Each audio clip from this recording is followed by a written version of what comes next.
मेरे हाथ में जो तेरा हाथ हो, सारी जन्नतें मेरे साथ हों। आज के इस वीडियो में पढ़ने वाले हैं क्लास 12th बायोलॉजी भैया के इम्पोर्टेंट और महत्वपूर्ण प्रश्न। ठीक है, देखिए आपको बता दें कि ये लास्ट यूनिट है आपकी। यहां से आपको 2 चैप्टर पढ़ने हैं, जीव और समष्टियां, जीव और समष्टियां, और दूसरा है आपका जैव विविधता। ठीक है, और याद रखना इन दोनों चैप्टर से आपके 14 नंबर के क्वेश्चन पूछे जाएंगे। तो मुझे उम्मीद है कि इन दोनों चैप्टर के, देखिए आज के इस वीडियो में मैं पता क्या करूंगा, मैं प्रयास करूंगा कि पूरे 14 नंबर मैं आपको इसी वीडियो में दिलवा दूं, इसी वीडियो में, ताकि आपको कोई और वीडियो में जा करके किसी और के चैनल पे जा करके भटकने की जरूरत ना पड़े, है ना। मैं नहीं चाहता। देखो भैया, मैं एक बात आपको साफ साफ बता दूं, आप पढ़िए मेरे से या फिर आप ना पढ़िए, लेकिन मैं आपको ऐसे वीडियोस नहीं बना के दूंगा कि बस आधे घंटे में पूरी बायोलॉजी में समाप्त करूं, है ना। क्लास 12th बायोलॉजी है, बहुत बड़ा सिलेबस है, डन। और उस बड़े सिलेबस को अच्छे तरीके से पढ़ना होगा, आधे घंटे में बायोलॉजी नहीं समाप्त होती है ना। मैं कोई ऐसा तगड़ा सा थंबनेल नहीं बना दूंगा जिसके लिए मुझे व्यूज मिल जाएं। मैं आपको बता दूं कि मैं व्यूज के चक्कर के मतलब चक्कर में नहीं पढ़ता हूं कि मेरे को व्यूज मिले। मेरे को सिर्फ पढ़ने वाले बच्चे मिले जिनको मैं अच्छे तरीके से पढ़ा पाऊं, बिल्कुल आप जैसे, बिल्कुल प्यारे प्यारे, है ना। आप ही लोग चाहिए, बताइए हो ना मेरे साथ, हो ना। बस इतने ही चाहिए, और ज्यादा लोगों की भीड़ इकट्ठा करने को नहीं है, क्योंकि ज्यादा जहां भीड़ इकट्ठा होती है जरूरी नहीं वहां कुछ अच्छा काम हो रहा हो। बताइए, बोलिए, डन, चलिए। तो 14 नंबर के क्वेश्चन है यहाँ पे, देखते हैं आज इंपॉर्टेंट क्वेश्चन। देखिए मेन फोकस तो रहेगा हमारा एमसीक्यू पर, लेकिन एमसीक्यू के साथ साथ हम आपको लॉन्ग क्वेश्चन भी बताएंगे। ठीक है, तो चलिए, तो चलने से पहले इंक डाल लेते हैं। ओ सॉरी, एक बात आपको बता दूं, क्लास 12th बायोलॉजी के और भी क्वेश्चंस को देखने के लिए ना प्लेलिस्ट पर वीडियो दिए गए हैं। कहाँ पर? प्लेलिस्ट पर। प्लेलिस्ट का क्या नाम है? वो नाम है class 12th biology important question. और उस प्लेलिस्ट की लिंक याद रखियो नीचे डिस्क्रिप्शन बॉक्स में दी गई है, तो वहाँ पर जा करके आप सभी लोग अच्छे से उन वीडियोस को देख लीजिए, ताकि बाद में आपको ये ना कहना पड़े कि भैया कुछ पल्ले ना पड़ा, है ना। चलिए, पहला क्वेश्चन है, पारिस्थितिकी सिद्धांत को प्रतिपादित करने वाले वैज्ञानिक का नाम। पारिस्थितिकी, पारिस्थितिकीय सिद्धांत को प्रतिपादित करने वाले वैज्ञानिक का नाम। 4 ऑप्शन है, एजी टांसले, के आर स्पोर्न, जेडी वाटसन, और फिर एफ एच सी क्रिक। बोलिए, इसको बचपन से पढ़ते आए हो? बचपन से? क्यों जी, बचपन से पढ़ते आओ कि नहीं? अरे बोलबो, बताइयो, बचपन से आओ ना। ए जी, ओ जी, लो जी, सुनो जी, है ना। तो किसने किया था? ए जी टांसले। किसने? ए जी टांसले। अपने जो चाचा थे ना, पुराने चाचा, बहुत प्यारे थे वही ने किए था, है ना। उन्होंने खोज किया था पारिस्थितिकी शब्द का प्रतिपादन। अब देखिए दूसरा क्वेश्चन है कि नॉस्टॉक सहजीवी संबंध रखता है। नॉस्टॉक सहजीवी संबंध रखता है। ऑप्शन है अंतर्जीविता, सहभोजिता, सहपरोपकारिता, स्पर्धा। तो ये संबंध रखता है सहभोजिता पर। किस पर? सहभोजिता। दोनों लोग अपना भोजन प्राप्त करते, किसी को नुकसान नुकसान नहीं पहुंचता है। दूसरा क्वेश्चन है, ऐसी, देखिए सहभोजिता क्या होती है, डिफिनीशन देखिए इसकी, है ना। ये दूसरा क्वेश्चन ही बना दिया है इसका। देखिए क्वेश्चन कैसे पूछ रहा है कि ऐसी पारस्परिक क्रिया जिसमें एक जाति को लाभ होता है और दूसरे जाति को ना तो लाभ होता है और ना ही हानि होता है, उसे क्या कहते हैं? देखिएगा कि ऐसी ऐसी पारस्परिक क्रिया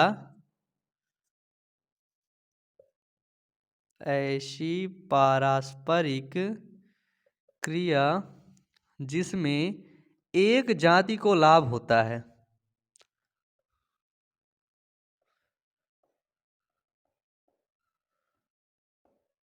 परंतु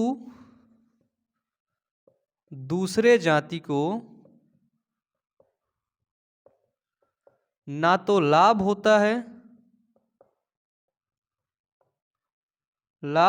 है और ना ही हानि होती है, यह घटना कहलाती है। तो याद रखना कि जिसमें लाभ हो रहा है, दूसरे को ना हानि, लाभ हो रहा है ना ही हानि हो रही है, तो इस घटना को बोलते हैं क्या? सहभोजिता। डन। चलिए अगला क्वेश्चन है, पारिस्थितिकी तंत्र से संबंधित भारतीय वैज्ञानिक हैं। तो ये पारिस्थितिकी तंत्र से संबंधित भारतीय वैज्ञानिक, अरे भारतीय कम थोड़ी ना है, हैं? सबसे ज्यादा तो भारत के लोग ही हल्ला मचा के रखते हैं हर जगह। और भारत में किस जिले के लोग सबसे ज्यादा खतरनाक होते हैं? बताओ, नीचे कमेंट बॉक्स में बताओ, जल्दी जल्दी बताओ कौन से जिले के।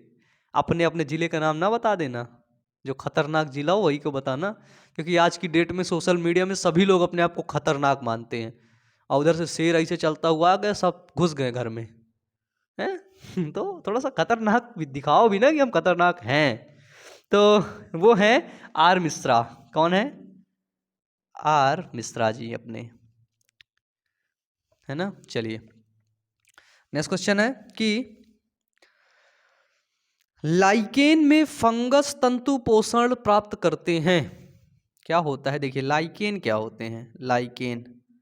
लाइकेन में फंगस तंतु पोषण प्राप्त करते हैं।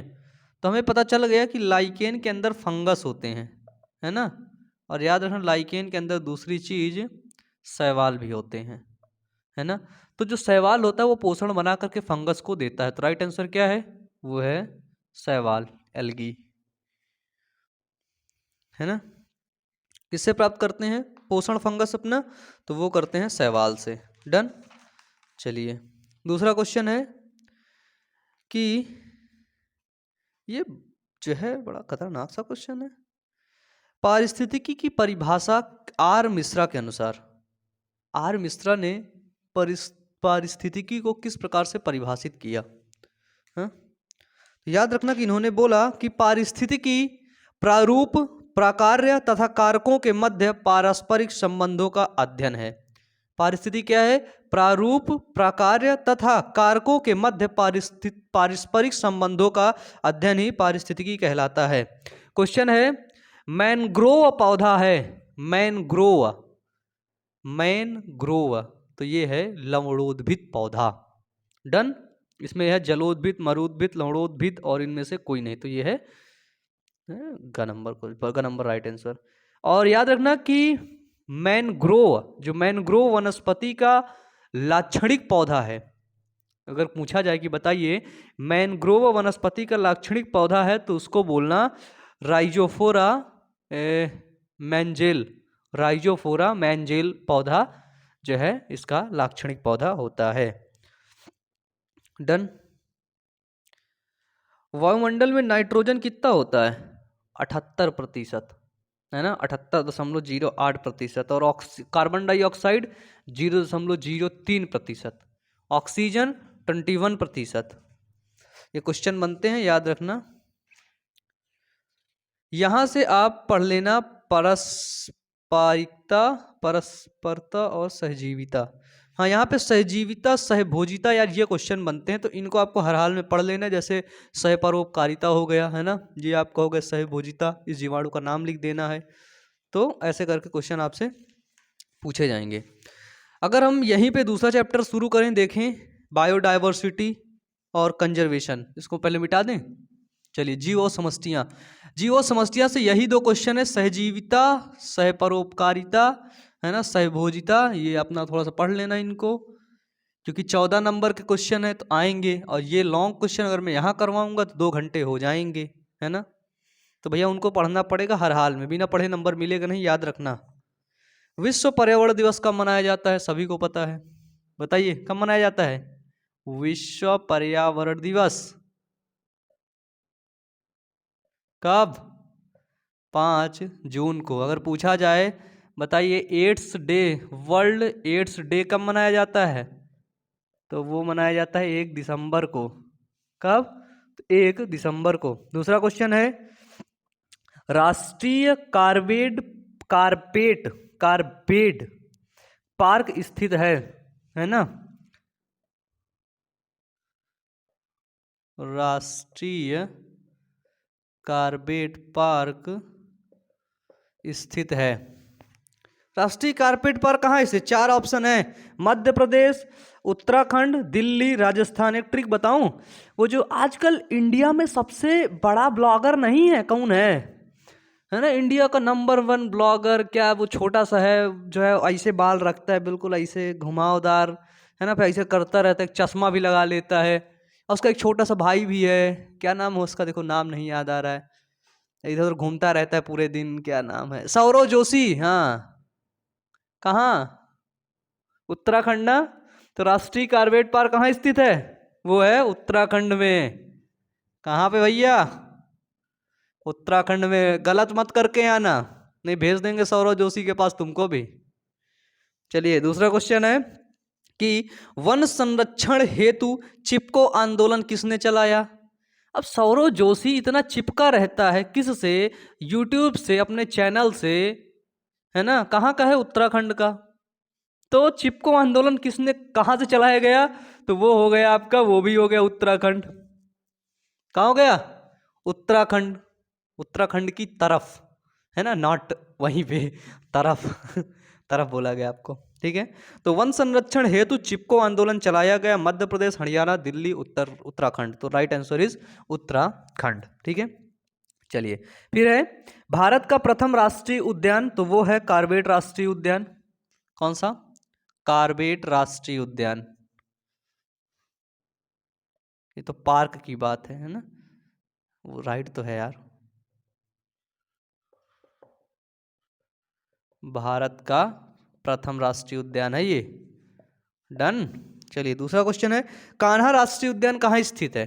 कान्हा, एक मेरा दोस्त है, वो है एमपी का, मध्य प्रदेश का, केमिस्ट्री बहुत अच्छी पढ़ाता है, इस समय बी फार्मा कर रहा है ना। कुछ वीडियोस उसके चैनल पे पड़े हुए हैं, केमिस्ट्री का सर्च करना कि केमिस्ट्री, कभी उसको बुलाऊंगा तो जरूर पढ़वाऊंगा तुम लोग से, है ना। तो अभी वो बी फार्म कर रहा है, तो उसके यहीं पे मध्य प्रदेश में ही क्या स्थित है? कान्हा राष्ट्रीय उद्यान स्थित है। क्या स्थित है? कान्हा राष्ट्रीय उद्यान।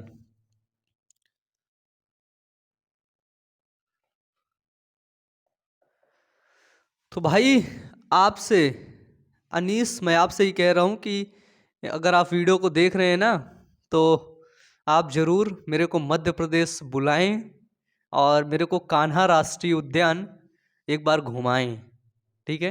कहाँ स्थित है? मध्य प्रदेश में, है ना। मध्य प्रदेश में अपना दोस्त है, अपने दोस्त का क्या नाम है? आप सभी का दोस्त है वो, क्या नाम है उसका? अनीस, केमिस्ट्री वाला, है ना। क्या है? अनीस केमिस्ट्री वाला, ठीक है। तो अनीस जी आप इस बात को ध्यान रखिए। चलिए, राष्ट्रीय वन जीवन अधिनियम पारित हुआ। क्या है कि राष्ट्रीय वन जीवन अधिनियम कब पारित हुआ? तो 1972 में पारित हुआ। राष्ट्रीय वन जीवन अधिनियम है जो, वो 1972 में पारित हुआ। फिर है उत्तर प्रदेश का राज्य पक्षी क्या है? बताइए, छोटा सा क्वेश्चन, इसको तो आप लोग बता ही दोगे। बताओ, बता दोगे तो 500 रुपया दूंगा। हैं? बताओ, उत्तर प्रदेश का राज्य पक्षी कौन है? तो वो है आपका सारस। मोर मत बोल देना, नहीं तो मोर बना देंगे आप लोग को। दूसरा है, निम्नलिखित में से भारत का राष्ट्रीय पशु कौन है? टाइगर। भारत का तो पता ही होता है सबका। एशियाई शेरों के लिए एकमात्र प्राकृतिक वासस्थान गिर राष्ट्रीय उद्यान कहाँ पर स्थित है? तो एशियाई शेरों के लिए जो मात्र एक राष्ट्रीय उद्यान है वो स्थित है गुजरात में। अपने जो मोदी जी हैं ना, अपने चचा मोदी जी, उन्हीं के होम टाउन में स्थित है। घाना राष्ट्रीय उद्यान किस प्रदेश में स्थित है? घाना, अजीब नाम है ना, क्या नाम है? घाना, घाना राष्ट्रीय उद्यान। तो घाना राष्ट्रीय उद्यान है हमारा राजस्थान में। और आपको पहले से इनवाइट कर दूं, बहुत जल्द ही मैं राजस्थान आने वाला हूं, है ना, बहुत ही जल्द राजस्थान कोटा आने वाला हूं मैं। और कोटा के जो ब्लॉग्स में शूट करूंगा, ब्लॉग बनाऊंगा, वो आपको एक चैनल पर मिलेगा जिस चैनल का नाम है बायो अमन ब्लॉग, है ना, तो वहीं पर मिलेगा। आप लोग सभी लोग अच्छे से देखना भैया, मज़ा आएगी, बिल्कुल फुल मज़ा आएगा। फिर है कि दुधवा राष्ट्रीय उद्यान उत्तर प्रदेश लखीमपुर खीरी के पास। भारत में यदि पूछा जाए अभ्यारण्यों, मतलब जहाँ पर जीवों को कंजर्वेशन किया जा, जीवों को जो है ये रखा जाता है, उनका वास स्थान बना करके वहाँ रखा जाता है, अभ्यावरण कितने हैं? तो वो है 537, है ना। भारत में अभ्यावरण की संख्या कितनी है? 537।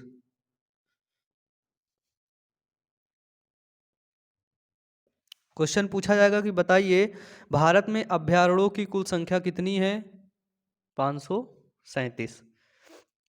काजीरंगा राष्ट्रीय उद्यान भारत के किस राज्य में स्थित है? काजीरंगा का बहुत नाम आता है ना, काजीरंगा का बहुत ज़्यादा नाम आता है। तो काजीरंगा राष्ट्रीय उद्यान जो है वो किस राज्य में स्थित है, पूछा जा रहा है, बताइए। कोई असम से है, असम, उसको पता होगा। तो काजीरंगा राष्ट्रीय उद्यान कहाँ पर है? असम में। कभी असम आऊँ तो जरूर घुमाना आप लोग। घुमाओगे नहीं? नहीं घुमाओगे तो फिर मैं अकेले ही घूम लूंगा, कौन सी बहुत बड़ी बात है ना। हेलो, हैं? चलिए, जीवों के अस्तित्व को सबसे बड़े खतरे का कारण है मरुस्थलीय वनों का कटाव, इनमें से कोई नहीं, या फिर विकिरण। तो जो जीवों के अस्तित्व का जो नाश हो रहा है ना, जीवों का अस्तित्व संकट में है, वो है आपका विकिरण, है ना। विकिरण देखिए, जीवों क्या, सभी जीवों का है, मनुष्यों में भी तो विकिरण खतरनाक है ना। जला डालती, वो करती है, त्वचा कैंसर बनाती है ना। विश्व जैव विविधता दिवस कब मनाया जाता है? विश्व जैव विविधता दिवस याद रखिएगा 22 मई को मनाया जाता है। कब भैया? तो 22 मई को विश्व जैव विविधता दिवस मनाया जाता है। घड़ियाल पुनर्वास केंद्र कुकरेल स्थित है। तो घड़ियाल पुनर्वास केंद्र जो कुकरेल है वो स्थित है लखनऊ में। कहाँ पे? लखनऊ में। आपसे छोटा क्वेश्चन पूछ लिया जाए कि बताइए कौन सा जंतु, अभी देखिए मैं इसको मिटा दूं फिर, है ना, अभी जैव विविधता से तो बहुत प्यारे प्यारे से क्वेश्चन पूछे जाते हैं।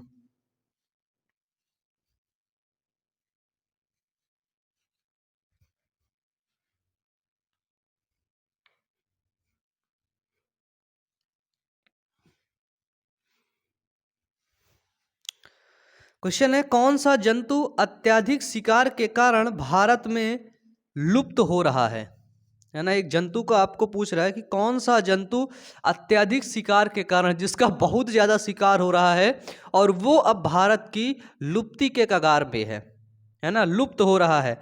तो वो है चीता। क्या है? चीता। अभी आपको कुछ दिनों पहले पता हो तो जो है मोदी जी अफ्रीका से कुछ लाए थे। क्या लाए थे, कितने लाए थे, नीचे कमेंट बॉक्स में कमेंट करके बताइए। IUCN क्या होता है? IUCN, IUCN is a part of WWF। WWF क्या होता है? World wild life fund. World wild life fund. IUCN मतलब international union conservation of natural resources, है ना। ये दो दो याद रखना, WWF, है ना, world wild life fund. IUCN क्या होता है? ये होता है international union, international union conservation and natural resources.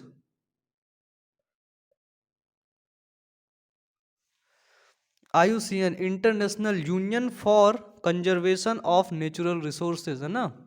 यहाँ पे फॉर लगा तो यहाँ पे ऑफ लगा दूँ, for conservation of natural resources. Done. वन्य जीव सप्ताह क्यों मनाया जाता है? वन्य जीव सप्ताह इसलिए मनाया जाता है क्योंकि वन्य जीवों के प्रति मनुष्यों का प्रेम, सह अस्तित्व की भावना जागृत करने के लिए वन्य जीव सप्ताह मनाया जाता है। IUCN हमको पता है ये एक अंतर्राष्ट्रीय यूनियन है। इसका मुख्यालय कहाँ पर है? IUCN इंटरनेशनल, है ना? मुख्यालय कहाँ पर है? तो याद रखना इसका मुख्यालय है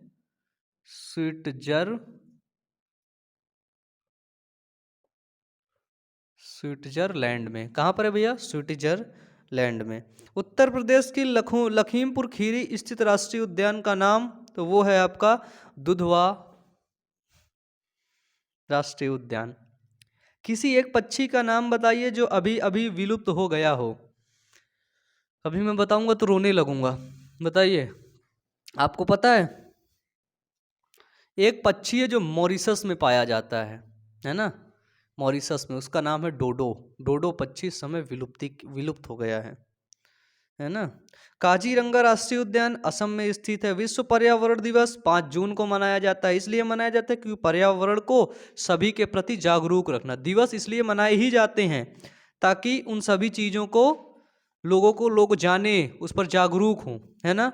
अभ्यारण्य क्या होता है? अभ्यारण्य तो ऐसी सामूहिक आरक्षित स्थान जिसमें स्थानीय वनस्पति एवं जंतुओं को संरक्षित किया जाता है। स्थानीय जो वनस्पतियां होती हैं और जंतु होते हैं उनको संरक्षित किया जाता है, और साथ ही बाहर से आई जातियों को अनुकूलन दिया जाता है। बाहर से जो जातियां आती हैं उनको भी अनुकूलन दिया जाता है। वही होता है अभ्यारण्य।